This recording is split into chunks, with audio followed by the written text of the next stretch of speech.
KTHAVR Transit Hub. Compliance Division. Incident File 7 Vrahal Mast. Mandatory Event Documentation. Form KTH9 Extended. Prepared by Seville Chan, Compliance Director, Grade 4. Reporting Period. Day 1 through Day 47. Classification pending. Station Leadership Review required before final submission. I want to begin by saying that I have held this position for 19 years. 19 years. I have documented fuel cell fires, a Grethon breeding season miscalculation that closed the commercial concourse for 3 days, the incident with the cargo crane and the ambassador's shuttle. I do not name the ambassador. The file is sealed. And memorably, the afternoon a Kethavari delegation decided to hold a formal territorial assertion ceremony in the middle of the station's primary food market without filing the required 48-hour advance notice.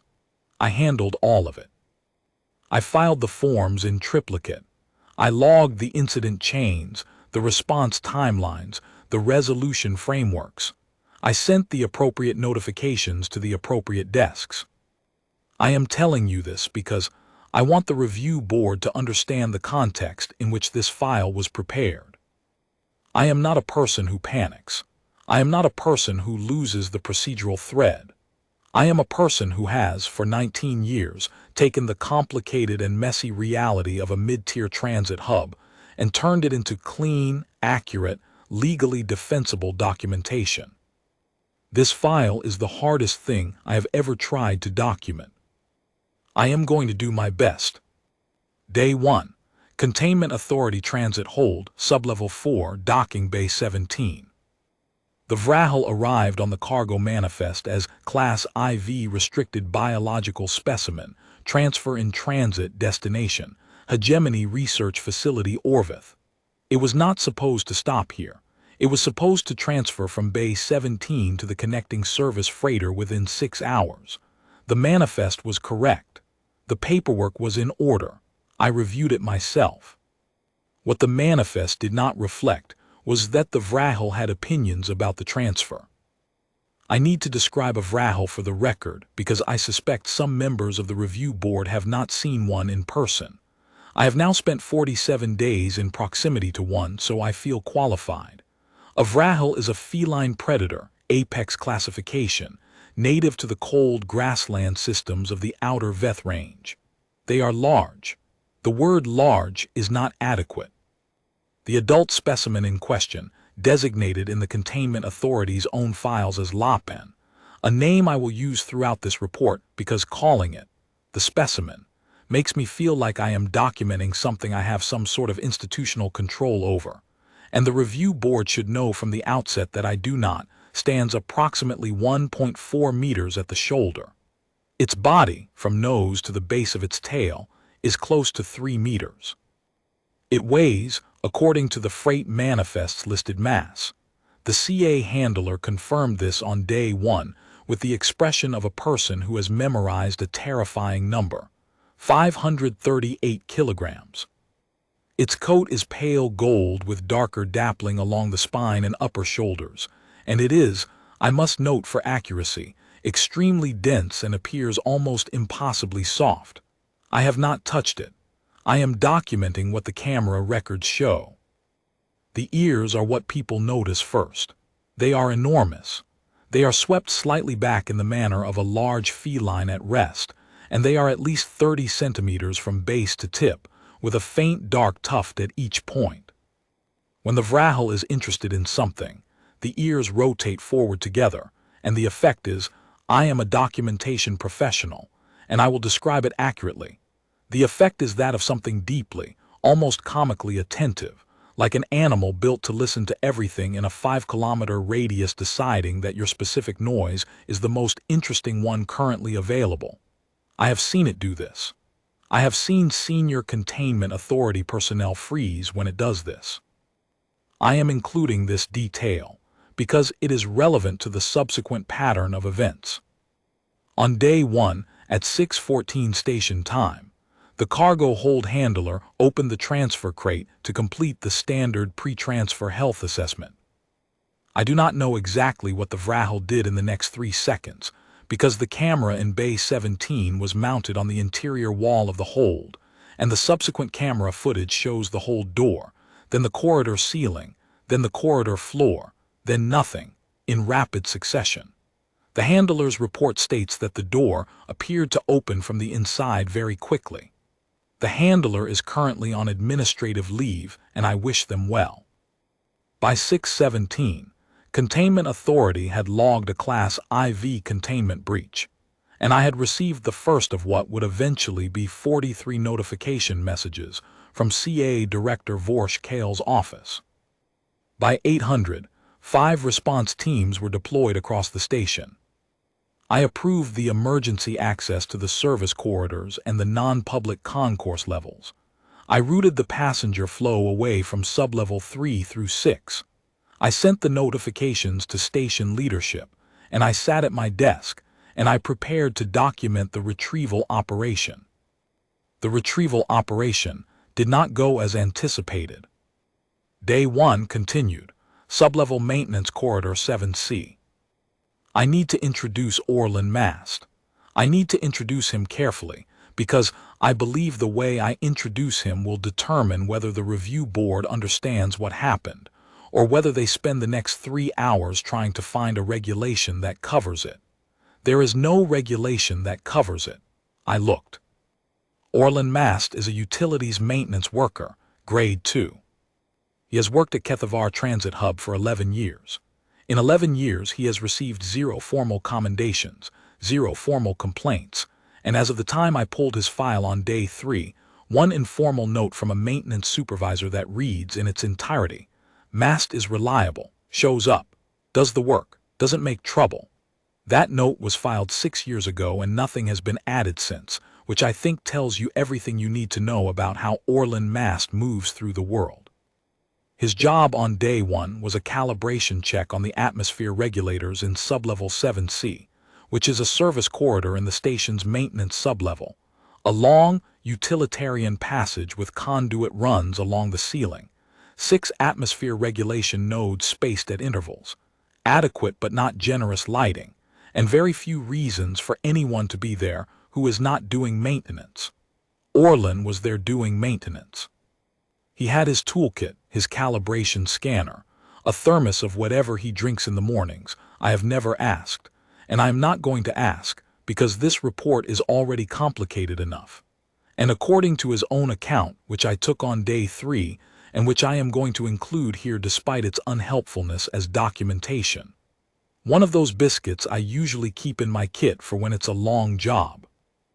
Orlen did not receive any of the day 1 containment breach notifications, because he was in sublevel 7C, which is in a low signal maintenance area, and his personal communicator does not receive well down there, and he has apparently known this for years and considers it a feature rather than a problem. I am including this detail because it is directly relevant to the subsequent events, and because I want the record to reflect that Orlen Mast was not ignoring the notifications. He genuinely did not know. At approximately 10:40 on day 1, Orlen Mast was calibrating the 4th atmosphere node in corridor 7C when he became aware that there was a large animal in the corridor with him. His account of this moment taken verbatim. I looked up and there it was. Big cat, very big, ears like you wouldn't believe. I asked him what he did. He said, "I had the biscuit in my hand already. I'd just taken it out, so I held it out." I asked him why he held a food item out toward a 538-kilogram apex predator of unknown disposition that had apparently breached a Containment Authority holding facility. He thought about it. He said, "Well, it was just sitting there, didn't look like it was going to do anything, and it was looking at the biscuit." I have reviewed the single functional camera in corridor 7C. The footage is not of high quality. It shows Orlen Mast at node 4, the biscuit extended in his right hand, and what appears to be a very large pale gold shape at the far end of the corridor. The large pale gold shape remains motionless for 11 seconds. Then it walks the length of the corridor at a pace that the footage's frame rate does not entirely capture. It is simply at one end of the corridor, and then it is in front of Orlen, and it takes the biscuit with a gentleness that I have watched 3 times and am still not sure how to describe. The way a large thing chooses to be careful. It ate the biscuit, it sat down, it put its head on Orlen's left boot. Orlen finished calibrating node 4, then moved to node 5. The Vrahal moved with him, head still lowered, monitoring the boot situation. Orlen finished the job, packed his toolkit, and went to the sublevel service canteen for lunch. The Vrahal followed him to the access ladder, watched him climb, and then sat down in the corridor to wait. When Orlen came back in the afternoon to begin the node 6 calibration, he always does the 6th one after lunch, apparently. 19 years of the same route and he does not deviate. The Vrahal was still there. It put its head on his boot again. I asked Orlen what he made of that. He said, well, it was there. Didn't seem like a problem. I am going to move on. I don't have a better way to document this part. Day 2. On day 2, I received notification from CA Director Kale's office that Response Team 3 had located trace thermal signatures in the sublevel maintenance corridors and was requesting expanded access. I approved expanded access. I also, for the first time, checked the maintenance duty roster for sublevel 7C and noted that Orlen Mast was scheduled for a full-day calibration cycle, atmosphere nodes, then coolant line assessment, then a drainage check. He would be in 7C from 7:30 to approximately 1600. I pulled the 7C camera. Orlen was there. The Vrahal was there. The Vrahal was lying along the base of the conduit wall, its enormous tail moving in slow arcs, its ears tracking every sound Orlen made. When Orlen moved to a new section of the corridor, the Vrahal got up and repositioned.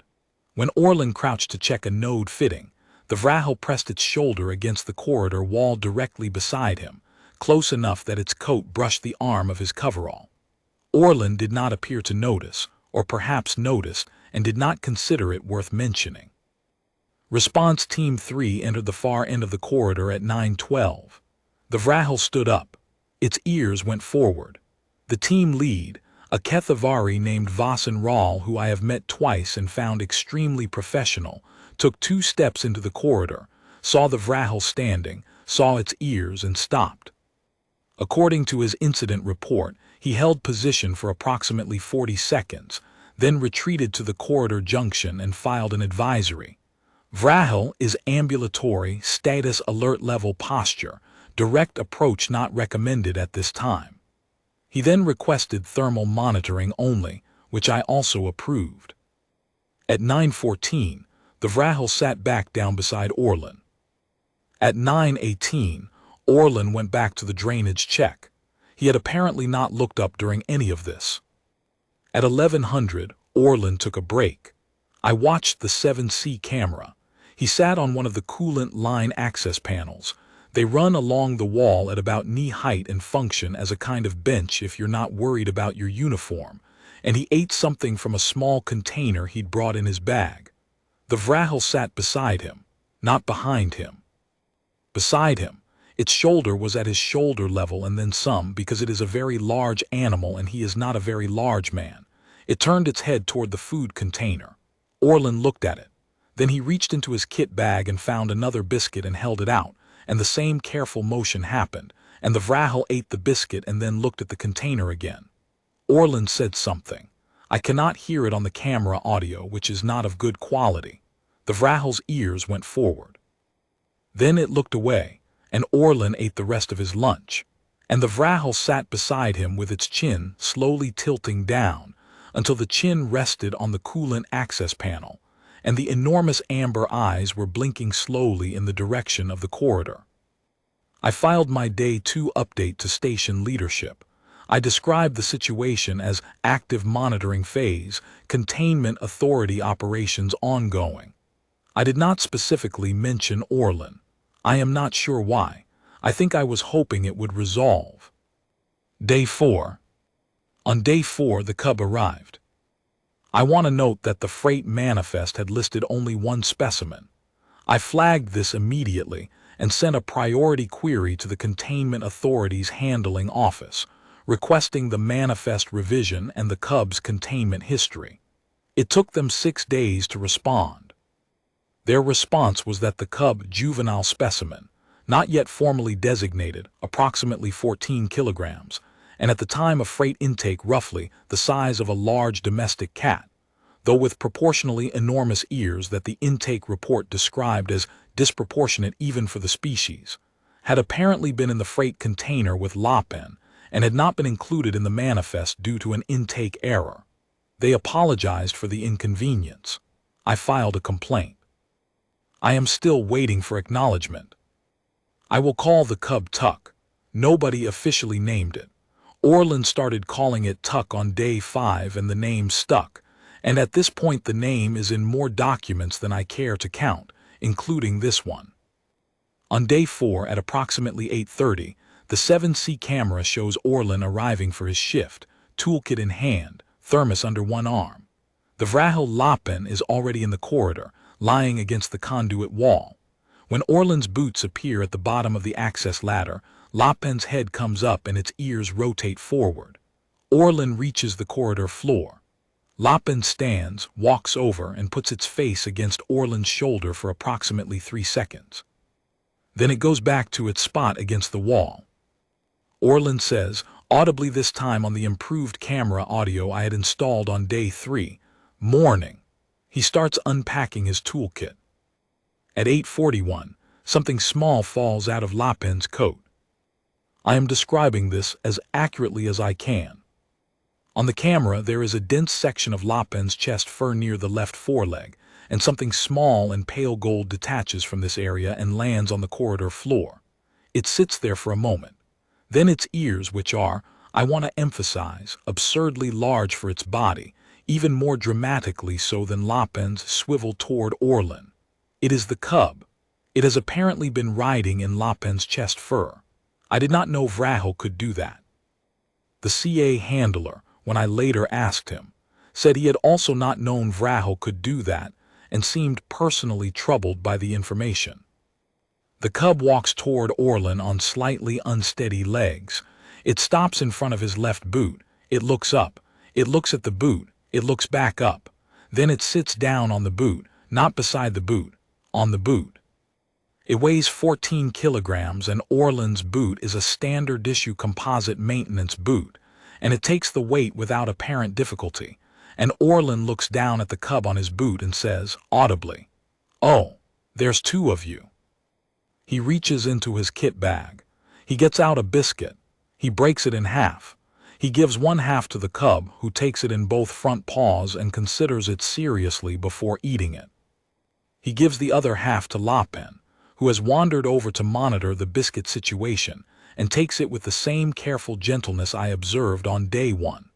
Then Orlen goes back to work, and the cub rides on his boot for approximately 40 minutes until it finds a more comfortable position, which turns out to be inside Orlen's open toolkit bag, in the padded section where he keeps the calibration scanner.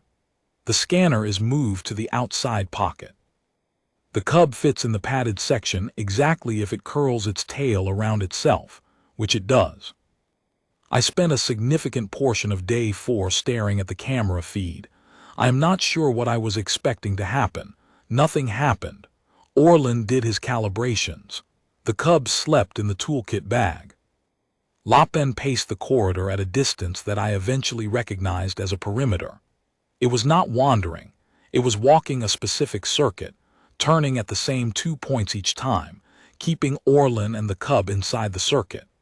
380 kilograms of apex predator, pacing a maintenance corridor in patient loops, because it had decided that Orlen Mast needed a perimeter.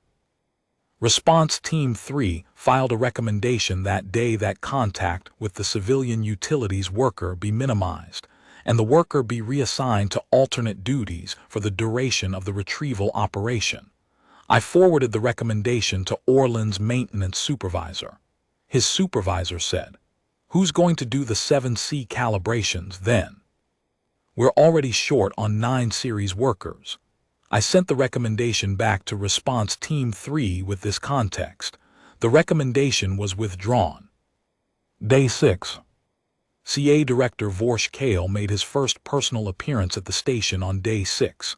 He is a tall Kethavari, silver-ridged formal uniform, the manner of a person who considers competence to be the primary virtue, and has been surprised by the universe before but does not intend to let it happen again. He came to the compliance office first, which I appreciated. He sat across from me and reviewed the incident summary I had prepared, and was, I thought, admirably calm about it. Then he asked if the worker could simply be removed from the corridor to break the association. I said we can certainly ask him. We went to the sublevel together. We stood at the access ladder of corridor 7C. I watched Director Kale look down the corridor. Lapen was at the far end, lying in its pacing rest position with its chin on the floor and its ears tracking every sound. Orlen was at node 3, scanner in hand, talking to himself in the low murmur he apparently keeps up while working, something I have come to find entirely ordinary and would not have believed I would find ordinary on day 1. The cub, Tuck, was on the conduit run above him. It had by this point developed the ability to reach it from the node housing with a short jump, and it had clearly decided the conduit run was an acceptable alternative to the toolkit bag. It was lying along the conduit with its legs dangling down, watching Orlen work, its ears doing slow, independent rotations. Director Kale looked at all of this for a while. Then he said, carefully, "If we ask the worker to vacate the corridor." He did not finish the sentence. We both looked at Lapen. Lapen's chin was still on the floor, but the ears had come around toward the access ladder and toward us. Director Kale said, "I'll look at the retrieval options again." We went back upstairs. On day 7, Director Kale's office sent over a specialist from the Hegemony Biological Institute, Dr. Orvith San, a small Kethavari in practical field clothing, who arrived with 4 cases of equipment and a manner that I found immediately reassuring, because she was clearly accustomed to things not going according to plan and had decided to be interested by it rather than alarmed. She reviewed the camera footage. She watched the day 4 footage of Tuck falling out of Lapen's coat 3 times, with an expression I can only describe as professional fascination. Then she asked to meet Orlen. I took her to the sublevel. We stood at the safe end of the corridor and watched. Orlen was at node 5. Tuck was in the toolkit bag again. Lapen was in its resting position against the wall, about 2 meters from Orlen, one amber eye open and monitoring, the other closed. Its enormous pale gold flank rose and fell in a slow, even rhythm. Dr. San watched for a long time. Then she said, very quietly, "How long has it been doing the pacing circuit?" I said, "Day 4. She said, "And the perimeter points are consistent, same 2 turning points." I said, "Every day." She was quiet for another moment. Then she said, "It's not pacing." Well, it's pacing, yes, but the purpose of the pacing is not anxiety. The purpose is territory maintenance. It has claimed this corridor as its territory, and the maintenance worker and the cub are inside the territory. She paused. This is not, technically, a containment problem. This is a nesting situation. I asked her what the difference was. She said, "A containment problem is a Vrahal that won't go back in its crate.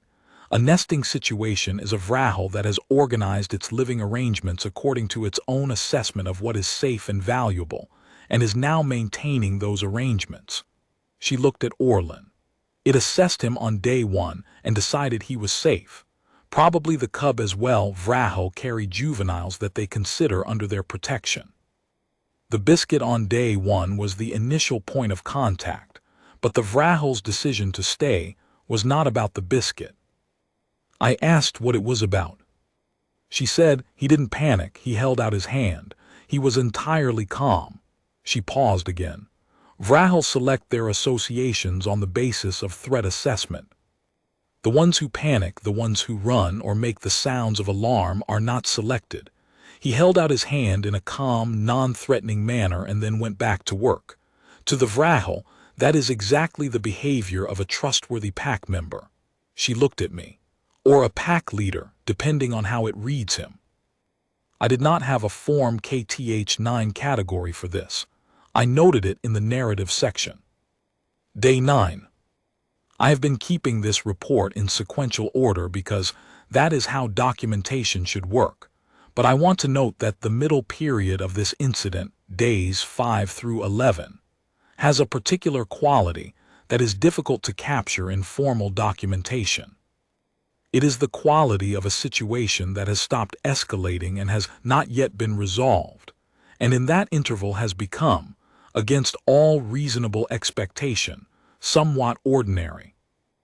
Orlen showed up every day. Lappen was always there.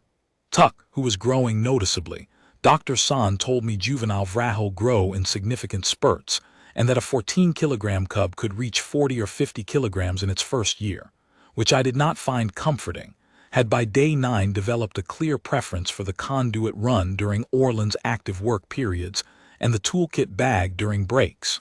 The toolkit bag no longer closed over the cub. The scanner had been relocated permanently to Orlen's overall pocket. Response Team 3, under Vrahal increasingly careful management, maintained thermal monitoring from the corridor junction. Vrahal filed daily reports. The reports were professional and accurate, and had a tone I can only describe as carefully neutral in the way that people are carefully neutral when they have seen something that does not fit any of their prior categories, and have decided to withhold judgment until further data is available. I respected that approach. Dr. San had set up a monitoring station at the junction and was there every day, watching, taking notes. On day 8 she told me she was revising a paper. I asked what the paper was about. She said, Vrahal Voluntary Association in Non-Native Contexts. There are 3 documented cases in the literature. I believe this may be the 4th. She looked at Orlen, who was eating lunch at the coolant access panel with Lappen beside him, Tuck asleep in the toolkit bag, and the ambient sound of a station going about its business somewhere above them. Possibly the most extensively documented. On day 9, something happened that I want to include in the record, even though it does not fit neatly into any incident subcategory. Orlen was working on a coolant line assessment near Node 6, crouched down with his scanner, when something in the fitting gave him trouble. I could not tell from the camera exactly what happened, some kind of stuck component, a thread that hadn't seated properly, but I could see him shifting position repeatedly, trying different angles, and I could hear the low murmur of his work commentary take on a slightly more frustrated register. He was not agitated. He was not upset. He was mildly annoyed in the way of a person who has been doing the same job for 11 years and knows the difference between a real problem and an annoying one. Lappen stood up. It walked over. It sat down beside him, and its head came down to his level, and those enormous amber eyes watched what he was doing with the scanner and the fitting with the concentrated attention of a creature built to observe and assess. Orlen said without looking up, "Yeah, it's a right-hand thread not supposed to be. Someone put the wrong connector in." Lappen's ears went forward. Orlen said, "I know, give me a minute." He found the right tool in his pocket, worked the fitting loose, replaced the connector, rescanned. The green light came on. He said, "There." Lappen's ears went back. Lappen lay back down against the wall. I watched this on camera for a while after it happened. I am not going to draw conclusions from it, because drawing conclusions from it would put me in a position I am not professionally equipped to be in. I am simply documenting that it happened. I called Orlen that evening. He was in his station quarters, which I located through the housing registry without any difficulty, and I said I was the compliance director and I wanted to ask him a few questions about the incident in 7C. He was cooperative, pleasant, and entirely unhelpful from a documentation standpoint. I asked him how he felt about the situation. He said, "What situation?" I said. "The Vrahal in corridor 7C, he said. "Oh, it's fine. They're good." "Tuck's getting big." I asked him if he was concerned about his safety. He said, "Not really. It's a cat." I said, "It is a 538-kilogram apex predator of Class IV restricted designation." He was quiet for a moment. Then he said, "Big cat." I asked him if he had any questions or concerns about how this was going to be resolved. He said, "Resolved?" I said, "Yes." He said, "Oh, I figured it would sort itself out."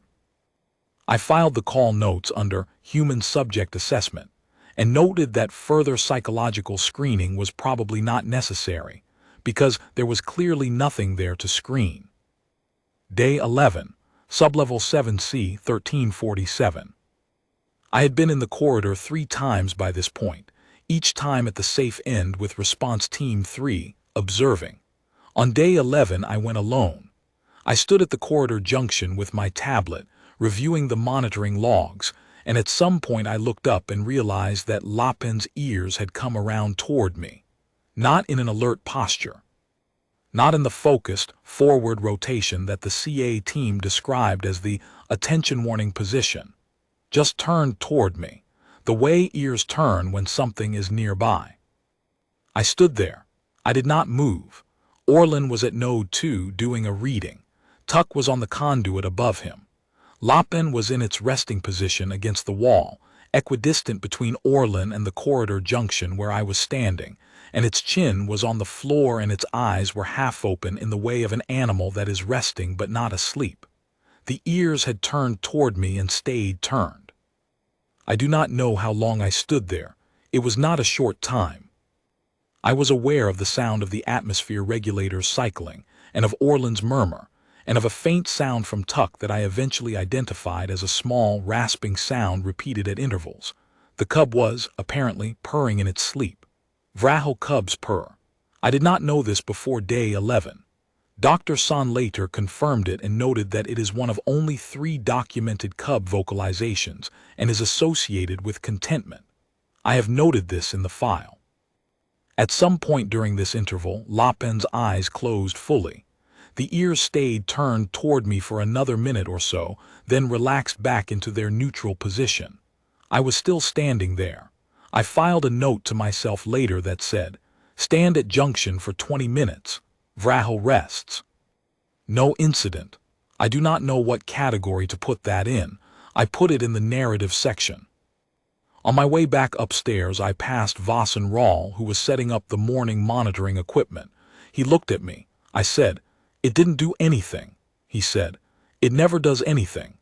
He said this with an intonation I have been thinking about for 36 days since and still cannot entirely categorize. Day 14.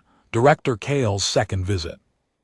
Director Kale came back on day 14 with a formal reclassification proposal. The proposal, prepared by Dr. San in consultation with the Hegemony Biological Institute, suggested reclassifying the Vrahal situation from a Class IV containment breach to a voluntary association event, a category that exists in the HBI's internal taxonomy, but had not, to my knowledge, previously appeared in a transit hub incident report.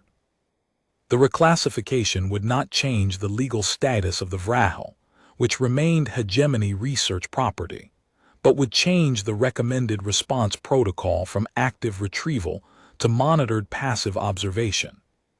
Director Kale presented this proposal to me with the careful manner of a person who has found an administrative solution that solves the immediate problem, without requiring anyone to answer the question of how a 538-kilogram restricted biological specimen had been sitting on a maintenance worker's feet for 2 weeks, and nobody had done anything about it. I said, "This seems reasonable." I countersigned the reclassification proposal. I sent copies to the appropriate desks. I filed the form. I asked Director Kale what the long-term plan was. He said, "The long-term plan is still under development." He said this with the tone of a person who means the long-term plan is that I am going to wait until something changes and then plan around whatever has changed. I said, "What if nothing changes?" He said, "Then we reassess." I filed a note, "Director Kale, long-term plan reassess pending." I moved on. Day 19, the contractor. On day 19, A contractor arrived at the station to perform an assessment on the sublevel atmospheric systems. A routine check required under Hegemony Transit Authority regulations every 3 years, conducted by an outside firm, contracted well before the current incident. The contractor's name was Vrahal, a Kethavari, efficient and impersonal, who arrived with his equipment and his authorization paperwork, and proceeded immediately towards sublevel 7C because that is where the primary assessment points are located.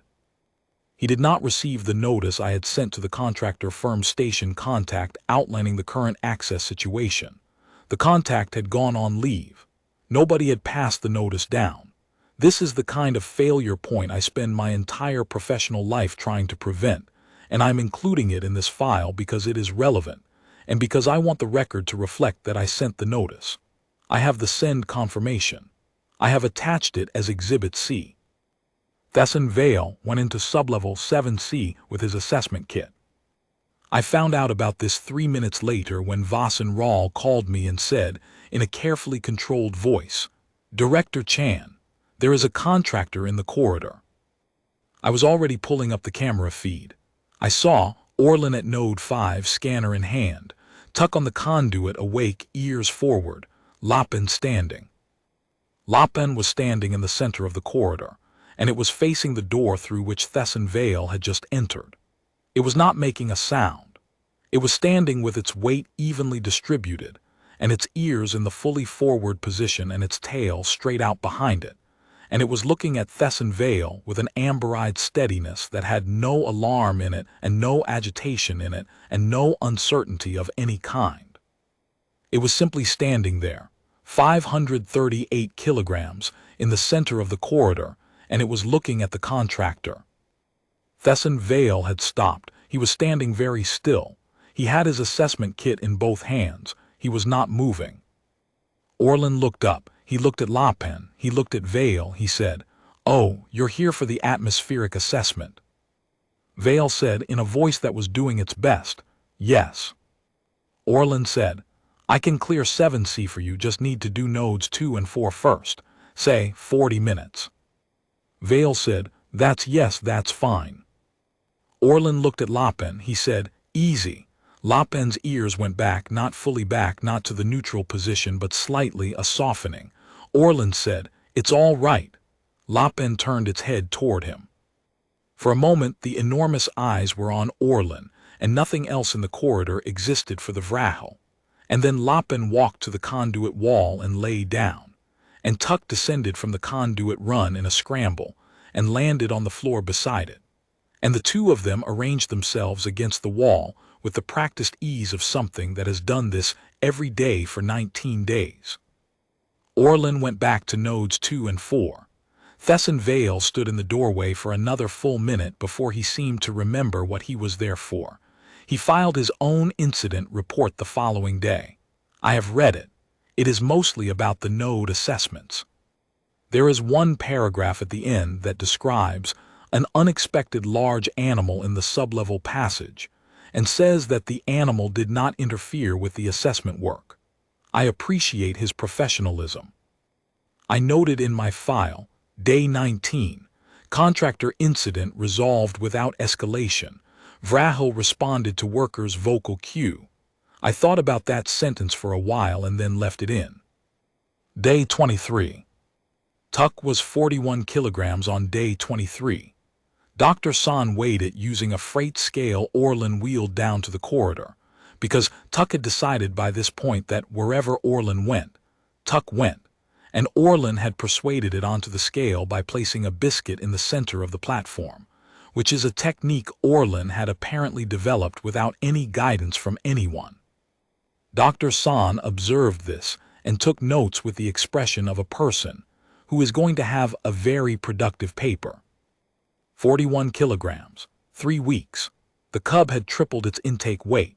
Dr. San told me this was actually on the slower end of juvenile Vrahal growth rates, which she attributed to the controlled feeding situation.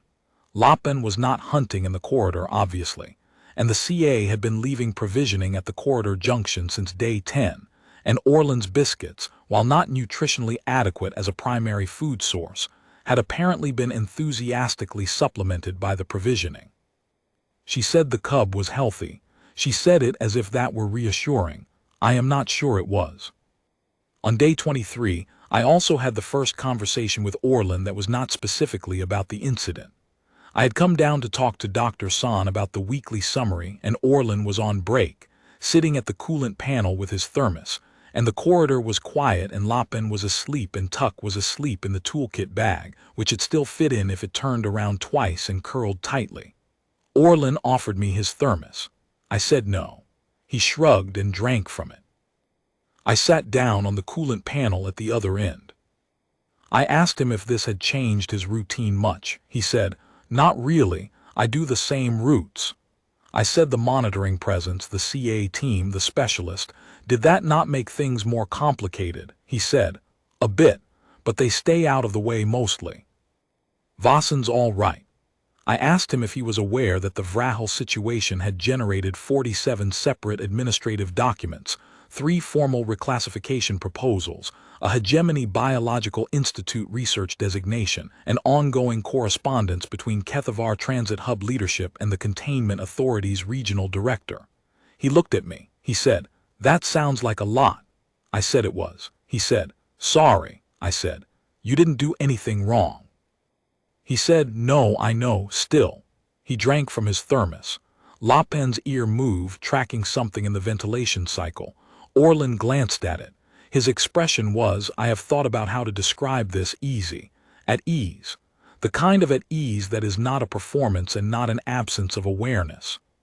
He knew exactly what was in the corridor with him. He just didn't have any concern about it. Before I left, Orlen said one more thing. He said, "Does it bother you, the paperwork I mean?" I said that the paperwork was my job and I was accustomed to it. He said, "Right, but does it bother you that it doesn't fit anywhere?" I looked at him.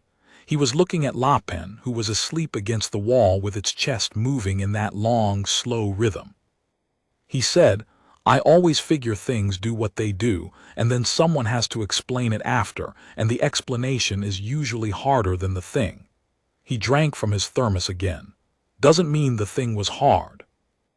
I thought about that for the rest of the afternoon. I am still thinking about it now, on day 47, which says something about either Orlen Mast or about me, and I am genuinely not certain which. I went back upstairs and noted in the file, day 23, Worker Mast appears to be in regular voluntary association with both Vrahal specimens, shows no sign of distress, is aware of administrative situation, expresses no concerns. I looked at that sentence for a while. I did not know what category to put it in. I put it in the narrative section. Day 31, Director Kale's third visit. Director Kale came back on day 31. He came alone this time, without the formal advisors. He came to my office and sat across from me and he said, "I have a problem." I said, "I know." He said, "The research facility on Orvith has requested delivery within the next 60 days. The Vrahal were authorized to that facility under a research designation, and the facility has now officially escalated the timeline." I said, "I understand." He said, "The Containment Authority cannot remove the Vrahal from the corridor by force. Dr. San has been very clear that attempting forced removal from an established voluntary nesting territory, particularly with a juvenile present, represents a significant escalation risk." He said this carefully, the way a person says a thing when they know what it means and find it professionally inconvenient. So the options, as I understand them, are: we ask the worker to step away from the corridor and monitor whether the Vrahal follows, which carries its own risks, or we explore alternative arrangements. I said, "Alternative arrangements." He said, "The HBI has a research designation, but it is not the only way to maintain institutional access to the specimens. Dr. San has proposed a field observation designation, Vrahal Involuntary Station Association, monitored in situ. The HBI would get the research data. The Orvith facility would receive an alternative specimen consignment." He paused. The Orvith facility is not pleased. I have communicated with them at length. Their displeasure is noted. I said, so the plan is to leave them here. He said, the plan is to establish a formal field station designation that maintains hegemony oversight while acknowledging the current situation. He paused again, longer this time. I spoke with the worker, Mast. I asked him if he was comfortable with a long-term association with the Vrahal. He looked at his hands. He said he supposed it was fine. He said Tuck was getting big. He stopped. I asked him if he had any concerns. He said he was a little worried about the toolkit bag, because Tuck would be too big for it soon, and he'd have to reorganize. I said, what did you say? He said, I said I'd authorize an equipment upgrade. We sat there for a moment. I could hear the station above us, the general business of a mid-tier transit hub carrying on. Freight being logged, docking clearances being filed, the hum of a hub doing what a hub does. Somewhere in the sublevel, Orlen was doing his nodes. Director Kale said, he's going to be fine, isn't he? I said, he's been fine every day. Kale said, yes. He was quiet. I don't think I've ever been in a situation where the solution was just the person is fine. The person has always been fine. He looked at me. How does he do it? I thought about it. I said, he held out his hand. Kale looked at me for a moment. Then he picked up his things and left, and I got back to the documentation. Day 39. Tuck was 72 kilograms. The toolkit bag had been replaced, at CA expense per Director Kale's authorization, with a large padded carry case that Orlen called Tuck's bag in all subsequent conversations with Dr. San, the CA team, and eventually me.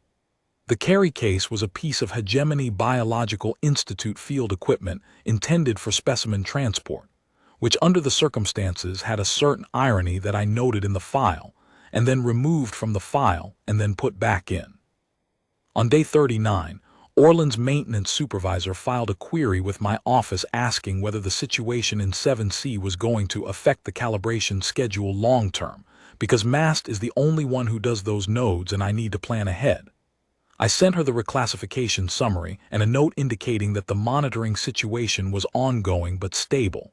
She sent back, so he keeps doing the nodes. I sent back, yes. She sent back, right, and nothing further.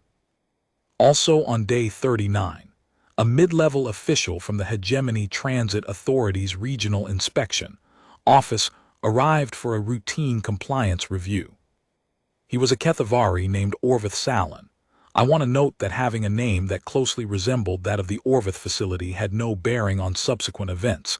It was simply one of those coincidences that make documentation more difficult. And he came with the usual forms and the usual thorough manner and the knowledge, apparently, of nothing about the current situation. His regional office had not received the notification.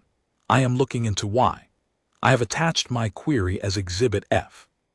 He proceeded to sublevel 7C to examine the atmospheric node maintenance records, because that is what the regional inspection protocol requires, and he walked through the access door and down the corridor, and at approximately 10:23, he rounded the conduit bank at the midpoint of the corridor and came face to face with Lapen, who was lying against the wall in its resting position, and with Orlen, who was at node 4 with his scanner, and with Tuck, who was in the carry case with its ears, and the top third of its face visible above the lip of the opening. He stopped. Lapen looked at him. Lapen's ears came forward. Lapen's eyes were fully open, both of them. Orlen looked up. He said, "Oh. Are you the inspection?" Salin said, managing it admirably, "Yes." Orlen said, "Node records are in the station management system. I can log you in from here if you want. Or there's a terminal upstairs." Salin said, "Upstairs would, yes, upstairs would be good."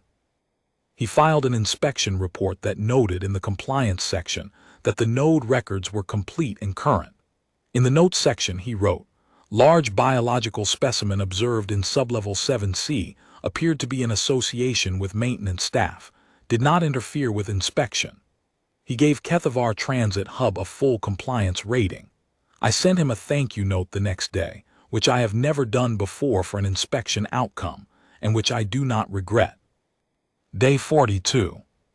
Something happened on day 42 that I have thought about how to document for 5 days and have not been able to decide. I am going to write it down and put it in the narrative section and leave it for the review board to decide what to do with.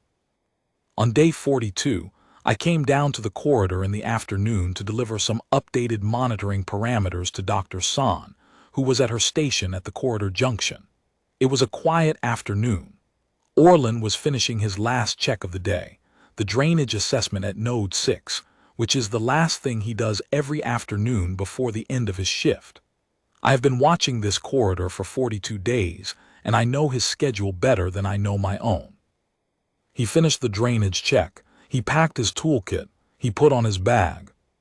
He said, as he always does when he finishes, something short that I can never entirely make out on the camera audio, but which sounds like either a sign-off to himself or a sign-off to the corridor. He started toward the access ladder. Lapen got up. This was normal. Lapen always gets up when Orlen moves to leave and follows him to the access ladder. But on day 42, Lapen walked beside him, and when they got to the base of the ladder, Lapen did not stop where it usually stops. It kept going. It pressed its face against Orlen's shoulder, the side of its enormous head against the side of his, and Orlen stood there at the base of the ladder and put his hand up and rested it against the side of Lapen's neck, in the dense pale gold fur behind the jaw, and stood there for a moment that lasted, I timed it later from the camera, 18 seconds. Tuck was behind them, the carry case on Orlen's back, and Tuck's head was above the lip of the case, and Tuck's enormous ears were fully forward, watching. After 18 seconds, Orlen climbed the ladder. Lapen watched him go. Tuck watched him go. And then Lapen turned and walked back to the conduit wall and lay down, and Tuck settled back into the carry case, and the corridor was quiet. I stood at the junction for a while afterward. Dr. San was writing in her notebook and did not say anything. After a while she said, without looking up, 18 seconds. I counted 2. I did not ask her what she was noting. She did not tell me. We stood there for another minute and then I went back upstairs. I filed a note that said, Day 42, evening sign-off, no incident. I stared at it for a long time. Then I added, Vrahal appears to track worker departure and return as a consistent daily pattern, separation without distress, association intact. I don't know if that's better, it's more accurate. Day 47, the present. I am writing the final section of this file on day 47. I am writing it because station leadership has asked me to complete the documentation for the mandatory review period, and I believe it is my professional responsibility to give them the most accurate possible picture of where things stand. Here is where things stand. Orlen Mast shows up every day at 7:30 and goes to sublevel 7C and does his maintenance work. Lapen is always there when he arrives.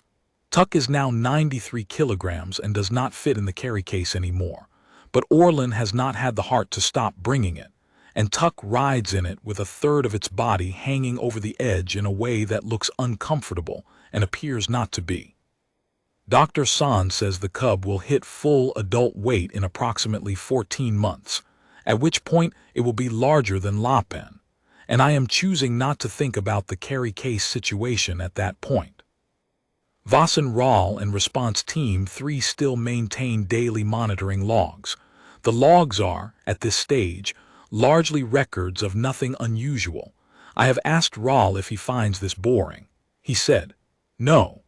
He said it with the tone of a person who has found something more interesting than he expected to find in a maintenance corridor. Director Kale and I have spoken 3 more times since day 31. The Orvith facility situation has been resolved. The HBI has arranged an alternative research consignment, and the field observation designation for Lapen and Tuck has been formalized. The designation names Kethavar Transit Hub as the primary observation site and Dr. San as the lead researcher. It also lists Orlen Mast as the association anchor, a designation category that Dr. San confirmed exists in the HBI taxonomy, and that Orlen, when I told him, said sounded official. I told him it was official. He said, "Huh." Director Kale's formal complaint, filed on day 8 against the station for failure to maintain appropriate separation between personnel and Class IV restricted specimens, was withdrawn on day 35. His retirement, which had been filed on day 21 with an effective date of day 90, was withdrawn on day 36. I do not know exactly why, and I have not asked. Orlen received a formal station commendation on day 44, filed by Maintenance Supervisor Orath with the recommendation of Dr. San and the countersignature of my office. The commendation reads in its entirety, "For consistent professional conduct under unusual circumstances." His maintenance supervisor's addendum reads, "Also the nodes are always done on time." Orlen said, "Oh, right, that's nice." He pinned it to the notice board in the sublevel service canteen and went back to work. On the morning of day 47, I went down to the sublevel early before my first scheduled meeting for no particular professional reason. I stood at the corridor junction with my coffee. I have started bringing coffee to the junction. I do not know when that started, and I watched. Orlen was at node 1, the first of the day. Lapen was against the conduit wall, half asleep, one ear following the sound of the scanner and one ear following some sound I could not hear. Tuck was sitting in the old carry case, which it no longer fit in the attitude of something that has decided this is where it lives and the question of whether it fits is not relevant. Its ears were doing their independent rotations, tracking separate sounds, and every few seconds one of them swiveled toward Orlen and paused there. Orlen finished node 1. He made a note on his scanner. He moved to node 2. Lapen's eye opened, tracked him, closed again. Tuck watched him move and then went back to rotating its ears at the ceiling. I stood there and drank my coffee. The atmosphere regulators cycled. Orlen's murmur continued at its usual register. Somewhere above us the station was in full morning operations. Several thousand people and 30-odd docked vessels and all the paperwork that implies. And down here in sublevel 7C everything was very quiet and very ordinary. This is the conclusion of the mandatory event documentation. I am recommending that the file be reclassified from incident to ongoing association event, and that the review period be extended in alignment with the HBI field observation designation. I'm also recommending that sublevel 7C be added to the station map, with a notation that will allow future contractors and inspection personnel to be properly briefed before entering. I am not recommending any changes to Orlen Mast's duties or schedule. There is nobody else to do the nodes. This report has been difficult to write, as I said at the beginning. I have spent 47 days documenting something that does not fit in any category I have, and the review board will need to decide what to do with it. What I will say, for the record, is this. On day 1, there was a 538-kilogram apex predator loose in the station, and 5 trained response teams could not approach it, and it was in a maintenance corridor eating a biscuit from a utilities worker's hand. And the utilities worker finished the calibration check on node 4, packed his scanner, and went to lunch. That is, I think, the thing the review board needs to understand. Not the Vrahal's taxonomy, not the containment reclassification, not the field observation designation or the HBI research parameters. Just that. He held out his hand, he went back to work, and everything that followed from that. I've been doing this job for 19 years. I have never written a sentence like that in a compliance file. I expect I will not write another one. I am glad I had occasion to write this one. S. Chan, Compliance Director, Grade 4. Kethavar Transit Hub. Day 47, 8:47 station time.